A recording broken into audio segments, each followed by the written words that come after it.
Meanwhile, King Charles has formalised the removal of Andrew Mountbatten Windsor's royal title. It means he can't call himself Prince Andrew or the Duke of York or use the style His Royal Highness. Details of the letter's patent used by King Charles to officially remove Andrew's royal titles have been published by the Crown Office, stating the King has been pleased by letter's patent under the Great Seal of the Realm dated 3 November 2025 to declare that Andrew Mountbatten Windsor shall no longer be entitled to hold and enjoy the style, title or attribute of Royal Highness and the titular dignity of Prince.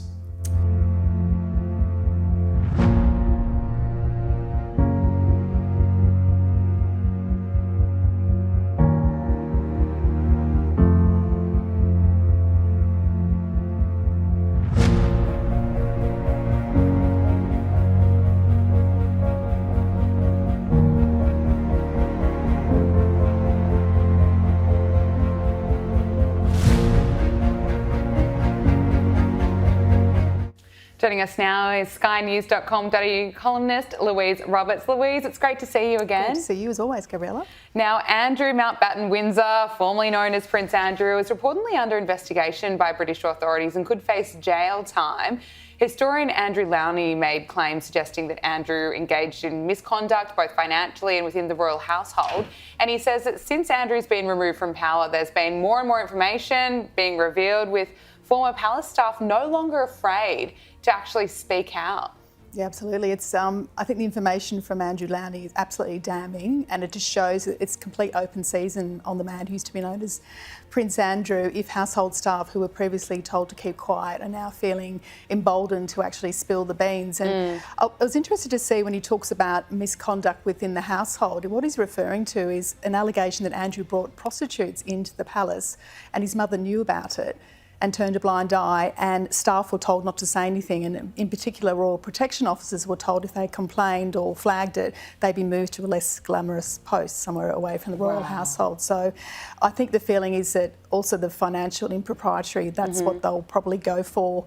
Charges relating to perhaps possible misuse of funds to do with the Royal Lodge, or also I think what will come under focus is his role as a trade envoy when he was in the UK, and he went to Libya and he went to other countries as well where there were sort of questionable regimes, and he built quite deep relationships with them. So it'll be interesting to see what they go for and if they actually do lay any charges. Yeah, absolutely. And it's going to be another embarrassing week for Andrew this week, with UK Parliament holding a debate examining Andrew's connections to Jeffrey Epstein and his financial arrangements at Royal Lodge. And this is really the first time that MPs can directly scrutinise the former royal, and officials have confirmed because Andrew no longer enjoys this protection from common criticism after losing his royal status. That's right. He's a commoner. He's, Andrew Mountbatten Windsor. He's not the prince anymore. So whatever they ask about him or talk about him in the House of Commons is now on public record, or will be on public record.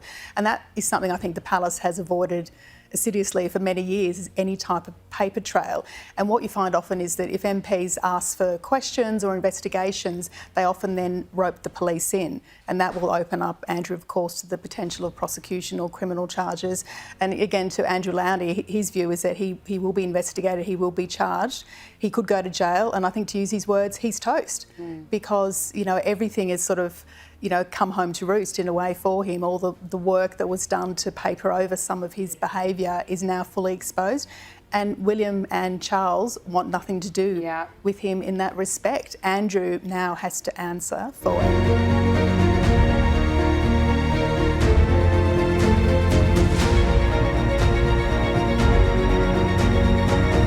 But unfortunately, this Andrew scandal is not going away. There are reports around how Andrew Mountbatten Windsor, of course formerly known as Prince Andrew, is spending his final days at Royal Lodge, and he's said to be ranting to himself. Is that right, Andrew? Well, we go from the tears of the crown to the tears of a clown, don't we? And every week we have more and more scandals. Apparently what's happening now, they're ranting claims. He's round there, he's had a meltdown at the manor, if you like. He's raging in the royal lodge. And it's probably the end of the party former prince. Apparently what's happening, he's ranting to himself. He's very upset about how he's being treated. And his ex-wife, Sarah, seeks solace in the secret doghouse bar. And she's apparently persuading staff members to stay late so she can have a drink with them while they basically lick their wounds. But it's been a terrible time for the former prince. As we say, every single week there have been these revelations. More and more emails have been leaked, and more people are trying to distance themselves from him. It's basically a lot of loneliness, a lot of soul searching is going on from this massive royal lodge, which you and I have spoken about previously. It's a 30-bedroom mansion where they've been living a number of years. He pays a peppercorn rent. As you know, he paid £1 million at the beginning of his lease, and then paid a tiny amount, a peppercorn, on the basis that he would obviously pay for the upkeep. He's now received this summons from the US to appear for the US Congress. Basically, when he sort of had this email revelation has come out saying to Epstein, "We are in this together." And they believe that he's got a lot of information that could help with their inquiries.